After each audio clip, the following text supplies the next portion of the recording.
विमा जिल्हा प्रतिनिधी बोलता? हो बोलतोय. तायडे? हा बोलतो. आमदार बांगर बोलतो. हा दादा बोला ना.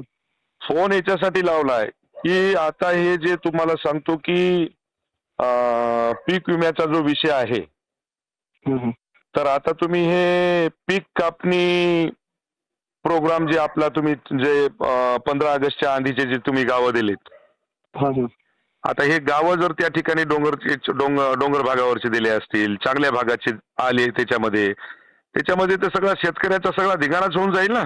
तर आपल्याला बापू पीक विम्याची म्हणजे आता शब्द म्हणजे घेऊ नका, शेतकऱ्याला पहा.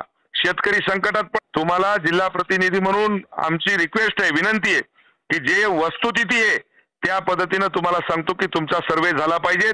तुम्ही ज्या पद्धतीनं तुम्हाला सांगतो की म्हणजे कंपनीचं हित पाहू नका, शेतकऱ्याचं हित बघा.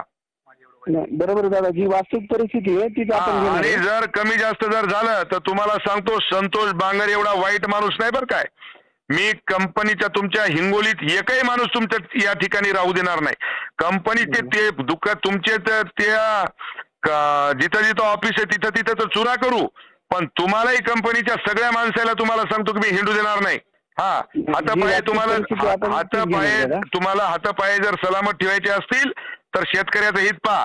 नसता तुम्हाला सांगतो माझ्या एवढं वाईट नाही. वस्तुस्थिती असली पाहिजेत.